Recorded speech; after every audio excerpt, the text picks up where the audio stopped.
Hello दोस्तों, स्वागत है आपका हमारे यूट्यूब चैनल पे।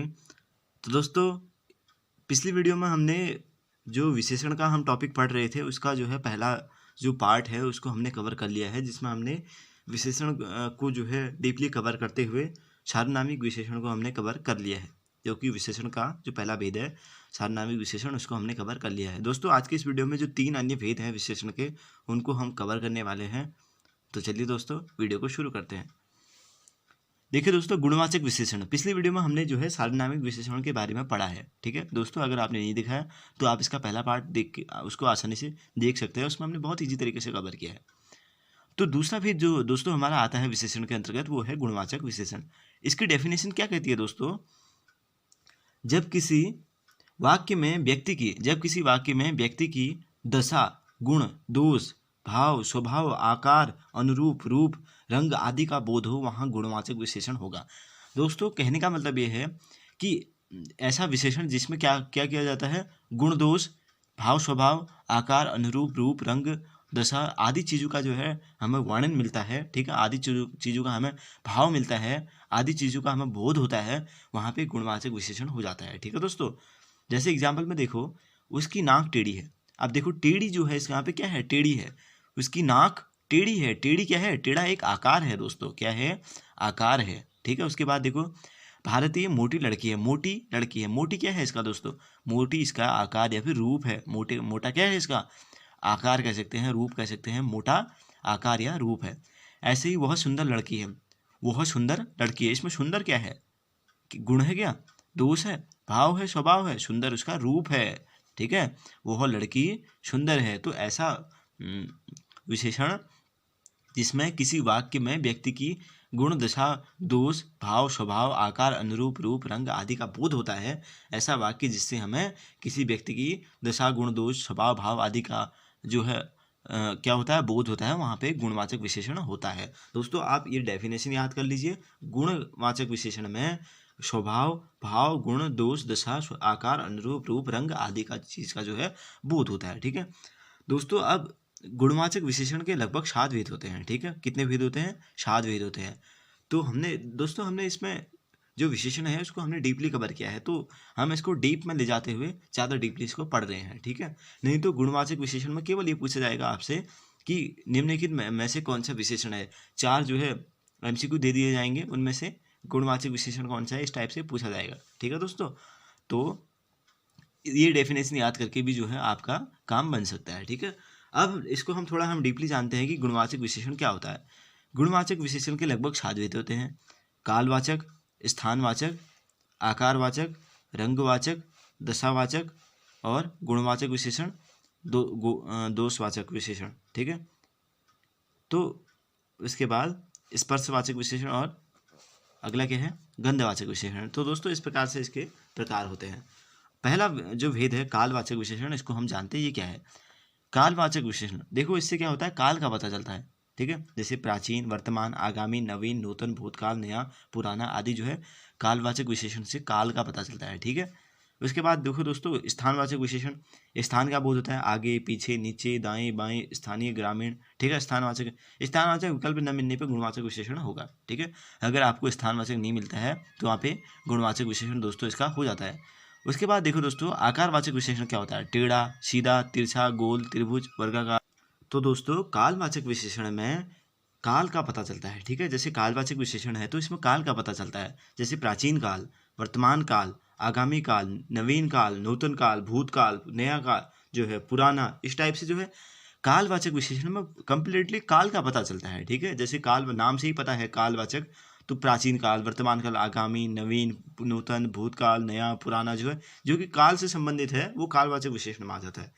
स्थानवाचक विशेषण में क्या होता है, स्थान का बोध होता है। ठीक है, जैसे आगे, पीछे, नीचे, दाएं, बाएं, स्थानीय, ग्रामीण। ठीक है, तो स्थान इनकी लोकेशन, प्लेस। ठीक है, इस चीज़ का जो है इसमें वर्णन होता है। स्थानवाचक विशेषण विकल्प में, स्थानवाचक विकल्प में न मिलने पर गुणवाचक विशेषण ही जो है दोस्तों इसका आंसर होगा। अगर दोस्तों पूछा जाता है ना, और अब ये क्या है, अगर हम इनको देखें तो ये इनके भेद है। ठीक है, मुख्य कौन सा विशेषण है इसमें, मुख्य जो है गुणवाचक विशेषण है। ये गुणवाचक विशेषण के भेद है। अगर गुणवाचक ये भेद नहीं दिए जाते हैं तो आपको गुणवाचक विशेषण कर देना है। ठीक है, कहने का मतलब ये है। अगर ये स्थानवाचक ना दिया हो तो आपको सीधे गुणवाचक विशेषण इसका आंसर कर देना है। ठीक है दोस्तों। अब देखो आकारवाचक विशेषण क्या होता है। टेढ़ा, सीधा, तिरछा, गोल, त्रिभुज, वर्गाकार, इनमें से किसी भी आकार का बोध होता है। ठीक है, अगर हमें किसी भी आकार का बोध होता है, ठीक है, जैसे गोल, तिरछा, टेढ़ा, ठीक है, त्रिभुजाकार, वर्गाकार, आयताकार, घनाभाकार, जो भी है, मतलब जिस टाइप के भी आकार का हमें, शेप का हमें जो है उसमें वाक्य में अगर हमें मिलता है तो हम वहाँ पे आकारवाचक विशेषण कर सकते हैं या फिर गुणवाचक विशेषण कर सकते हैं। ठीक है। अब देखो रंगवाचक विशेषण क्या होता है। इसमें रंग का बोध होता है। किसका बोध होता है? रंग का। जैसे आसमानी रंग, नीला रंग, पीला रंग, काला रंग, सफ़ेद रंग। ठीक है, तो इसमें जो है रंगवाचक विशेषण में रंग का जो है दोस्तों क्या होता है, रंग का इसमें बोध होता है। ठीक है। ऐसे दशावाचक विशेषण को देखिए आप, इसमें क्या होता है, दशा का पता चलता है। जैसे मोटा, पतला, भारी, गीला, गरीबी, अमीरी, जो है जिस भी प्रकार की आदमी की दशा है तो उस प्रकार का जो है इसमें वर्णन मिलता है। ठीक है। ऐसे ही गुणवाचक में देखिए गुण का पता चलता है। जैसे न्यायी, दानी, वीर, साहसी और तेजवान, सुंदर। ठीक है, तो गुणवाचक में जो है गुण का पता चलता है। ठीक है दोस्तों। अब देखिए दोषवाचक में क्या होता है। अब न्यायी जो है जैसे गुण है, दानी क्या है, एक गुण है, वीर गुण है उसका, साहसी गुण है। ठीक है। अब दोषवाचक में क्या होता है, इसमें दोष का पता चलता है। जैसे नीच है, पागल है, चोर है, दरिद्र है, घमंडी है, छली है, कपटी है, तो दोष का पता चलता है, दोषवाचक विशेषण हो गया। ऐसे स्पर्शवाचक विशेषण में क्या होता है दोस्तों, स्पर्श करने पर वस्तु पदार्थ का बोध होता है। जैसे कठोर है, मुलायम है, कोमल है, खुरदरा है, तो स्पर्शवाचक विशेषण हो जाता है इसमें। ठीक है। उसके बाद देखो दोस्तों जो अंतिम है वो है खुशबू नहीं गंधवाचक विशेषण। खुशबूदार, सुगंधित, सौंधा, गंधहीन आदि। ठीक है, जैसे यह गंधहीन पौधा है, ठीक है, या फिर वह गंधहीन पौधा है, तो इसमें कौन सा विशेषण अगर पूछा जाए तो कौन सा होगा, गंधवाचक विशेषण। अगर ऑप्शन में गंधवाचक नहीं है तो इसका उत्तर गुणवाचक विशेषण हो जाएगा, क्योंकि गंधवाचक विशेषण भी जो है गुणवाचक विशेषण के अंतर्गत ही आता है। ठीक है दोस्तों। अब इसके बाद हम बढ़ते हैं आगे। दोस्तों इसके बाद हम पढ़ते हैं संख्यावाचक विशेषण, जो कि विशेषण के अंतर्गत हमारा अगला भेद है। संख्यावाचक विशेषण क्या कहता है, देखो विशेषण के जिस रूप से व्यक्ति व वस्तु की निश्चित व अनिश्चित दोनों संख्याओं का पता चले वहाँ संख्यावाचक विशेषण होगा। यानी कि कहने का मतलब ये है कि फिक्स है या फिर फिक्स नहीं है, इस चीज़ के बारे में हमें जहाँ पे पता चलता है वहाँ पे जो होता है संख्यावाचक विशेषण हो जाता है। ठीक है। तो इसके भी दो भेद होते हैं, कौन से, निश्चित संख्यावाचक और अनिश्चित संख्यावाचक। ठीक है, निश्चित संख्यावाचक और अनिश्चित संख्या। निश्चित संख्यावाचक विशेषण क्या होता है, देखो इससे निश्चित संख्याओं का बोध होता है। इसमें इसके कुछ भी इसके भी कुछ प्रकार है। जैसे गणनावाचक, क्रमवाचक, आवर्तीवाचक, समुदायवाचक, प्रतीकवाचक, है ना। तो संख्यावाचक विशेषण में क्या होता है, विशेषण के जिस रूप से व्यक्ति व वस्तु की निश्चित व अनिश्चित दोनों संख्याओं का पता चले वहाँ संख्यावाचक विशेषण हो जाता है। ठीक है। इसके निश्चित संख्यावाचक और अनिश्चित संख्यावाचक दो भेद होते हैं। ठीक है।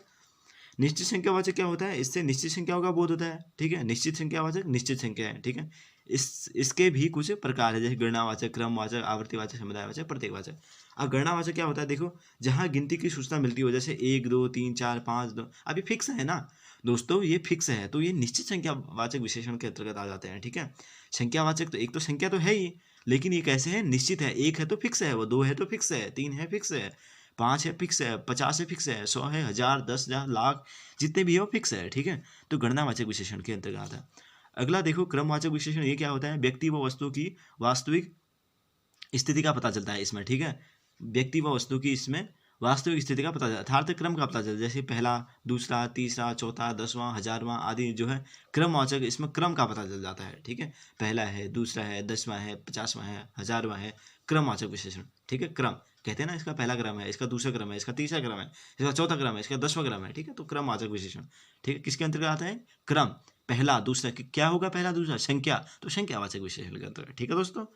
आगे हम पढ़ते हैं आवृत्तिवाचक विशेषण। क्या होता है, संख्या का बढ़ता हुआ क्रम रूप देखने को मिलता है, आवृत्ति देखने को मिलती है। ठीक है, इसमें आवृत्ति, ठीक है, आवृत्ति देखने को मिलती है। जैसे 1 गुना, 2 गुना, 3 गुना, 10 गुना, 50 गुना, 100 गुना, 1000 गुना। ठीक है, आवृत्ति हो रही है। ठीक है, उसी चीज़ का रिपीट हो रहा है। ठीक है।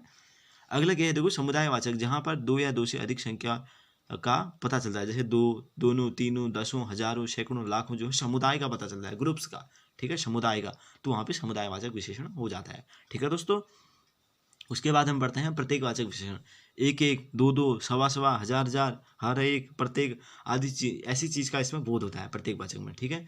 अब अनिश्चितवाचक विशेषण क्या होता है, देखो अनिश्चितवाचक विशेषण अनिश्चित संख्या का बोध कराता है। ठीक है, एक तो निश्चितवाचक हमने पढ़ा, ठीक है, जो कि संख्यावाचक के अंतर्गत। अब अनिश्चितवाचक संख्यावाचक विशेषण क्या होते हैं, ठीक है। तो देखो, अनिश्चित संख्या का बोध होता है इसमें, तथा निश्चित रूप से इसमें पता नहीं होता है कि कोई चीज़ या वस्तु निश्चित है या फिर कोई संख्या निश्चित है, फिक्स नहीं है। इस चीज़ के बारे में हमें कोई श्योर नहीं होता है, अनिश्चित होता है, ठीक है। इसको हम पढ़ते हैं दोस्तों आगे। दोस्तों इसका एग्जाम्पल है, जैसे कुछ आदमी दरवाजे पर खड़े हैं। कुछ आदमी जो है कहाँ पे खड़े हैं, दरवाजे पे। अब कुछ आदमी आ रखे हैं यहाँ पे। कुछ क्या है, फिक्स है, नहीं है, अनिश्चित है, ठीक है। तो अनिश्चितवाचक विशेषण दोस्तों इसमें हो जाता है, संख्यावाचक विशेषण के अंतर्गत अनिश्चितवाचक जो है विशेषण इसमें आ जाता है। मैंने कुछ घर देखे, कुछ देखे। अब हमको कितने देखे कुछ पता है नहीं है, कुछ देखे, तो कुछ जो है कुछ घर यहाँ पे अनिश्चितवाचक विशेषण हो जाता है। मेरे अधिक मित्र है, कितने हैं, अधिक मित्र है, कितने अधिक मित्र हैं, ठीक है, अधिक है। अब हमको पता है कितने अधिक है ना, कितने अधिक है हमको कुछ पता है नहीं है, तो यहाँ पे जो है अनिश्चितवाचक विशेषण दोस्तों इसमें भी हो जाता है। दोस्तों हमारा विशेषण के अंतर्गत जो है जो अंतिम भेद है वो है परिमाणवाचक विशेषण। ये क्या होता है, जब किसी वाक्य में वस्तु की मात्रा का स्पष्ट व अस्पष्ट दोनों रूपों में पता चले या व्यक्त हो, वहाँ पे परिमाणवाचक विशेषण होगा। यहाँ वस्तु की मात्रा या फिर द्रव्यमान का पता चलता है, परिमाण का पता चलता है दोस्तों। परिमाण, द्रव्यमान, किसी एक वस्तु या मात्रा का स्पष्ट या अस्पष्ट दोनों रूपों में पता चले, ठीक है। जैसे 1 किलो, कुछ, ठीक है, ऐसे इस टाइप से जो है अभी हम नीचे पढ़ेंगे इसको, ठीक है। थोड़ा, जरा, बहुत, ठीक है। तो इस टाइप से जो है परिमाणवाचक विशेषण भी आ जाता है। जैसे संख्यावाचक विशेषण भी निश्चित संख्यावाचक और अनिश्चित संख्यावाचक में आता था ना, उसी प्रकार से परिमाणवाचक भी जो है किसमें आ जाता है, निश्चित परिमाणवाचक और अनिश्चित परिमाणवाचक में। इसके भी दो भेद होते हैं, अभी नीचे पढ़ेंगे। देखो क्या होता है, डेफिनेशन अगर हम देखें इसकी, तो जब किसी वाक्य में वस्तु की मात्रा का स्पष्ट या अस्पष्ट दोनों रूपों में पता चले या फिर व्यक्त हो, वहाँ परिमाणवाचक विशेषण होगा। यहाँ वस्तु की मात्रा या फिर द्रव्यमान का पता चलता है। इसके भी दो भेद होते हैं, ठीक है। द्रव्यमान या फिर परिमाण का पता चलता है, जहाँ पे चलता है वहाँ पे परिमाणवाचक विशेषण हो जाता है, ठीक है। इसके भी दो भेद होते हैं, देखो, निश्चित परिमाणवाचक और अनिश्चित परिमाणवाचक, ठीक है। तो निश्चित परिमाणवाचक क्या होता है, जहाँ वस्तु की निश्चित मात्रा का पता चले, यहाँ पे फिक्स हो, ठीक है। वहाँ पे जो वस्तु की मात्रा है वो फिक्स है, इस चीज़ का अगर हमें वहाँ पे पता चलता है तो वहाँ पे निश्चित परिमाणवाचक विशेषण हो जाता है। जैसे 3 लीटर दूध, अब फिक्स है ना, 3 लीटर दूध है तो फिक्स है वो, है ना। ऐसे ही 10 किलो घी है तो फिक्स है, निश्चित है वो, श्योर है, ठीक है। ऐसे ही 1 दर्जन केला है तो फिक्स है वो, ठीक है। 12 केला होते हैं ना 1 दर्जन में, तो 12 केले यानी कि फिक्स है। तो 1 दर्जन केला यानी कि जो है फिक्स है और निश्चित परिमाणवाचक के अंतर्गत आ जाता है। अब दूसरा देखते हैं दोस्तों, अनिश्चित परिमाणवाचक। ये क्या होता है, जहाँ वस्तु की कोई निश्चित मात्रा का पता नहीं चलता। यानी कि यहाँ पे क्या होता है, वस्तु का जो है निश्चित है, अनिश्चित है, इसके बारे में हमें पता नहीं चलता है, ठीक है। यानी कि निश्चित के बारे में पता नहीं चलता है, ठीक है। यहाँ पे निश्चित के बारे में पता नहीं चलता है तो अनिश्चित में इसको रखा जाता है, ठीक है। जैसे हम कहेंगे ना, क्या कहेंगे, उसके पास कुछ पन्ने थे, अब कुछ थे, कितने थे, ठीक है, पता नहीं है। थोड़ा नमक देना, अब थोड़ा नमक दे, कितना देना है, थोड़ा देना है, अब कुछ पता है नहीं है, ठीक है, थोड़ा देना है। तो यानी कि थोड़ा यहाँ पे जो है अनिश्चितवाचक परिमाण अनिश्चित जो है परिमाणवाचक विशेषण के अंतर्गत आ जाता है। ऐसे ही बहुत सारा घी, अब कितना घी, 1 किलो घी, 2 किलो घी, 10 किलो घी, ठीक है। तो कितना घी, बहुत सारा घी, अब इसका भी हमें पता नहीं है, तो ये भी जो है अनिश्चित परिमाणवाचक विशेषण के अंतर्गत दोस्तों आ जाता है, ठीक है। थोड़ा हो गया, बहुत हो गया, तो ये जो है अनिश्चितवाचक विशेषण के अंतर्गत दोस्तों आ जाते हैं। तो दोस्तों हमने इसको विशेषण के 4 भेदों को हमने पढ़ लिया है, ठीक है। और हमने इसमें ट्रिक भी पढ़ी थी ना, पंगु राज करके, है ना, पंगु राज करके, आपने पिछली वीडियो में उसको कवर किया है, अगर आपने नहीं देखा है तो आप देख लीजिए। कुछ इसी प्रकार के ट्रिक से हमने इसको, इन चारों को जो है विशेषण के जो 4 भेद हैं उनको हमने कवर किया था, ठीक है, ट्रिक के माध्यम से याद करने के लिए, ठीक है। तो दोस्तों कैसी लगी आपको ये वीडियो, हमें कमेंट करके बताना। हमने इसमें कंप्लीटली जो है विशेषण को हमने कवर कर लिया है। तो दोस्तों मिलते हैं आपसे अगली वीडियो में, तब तक के लिए धन्यवाद।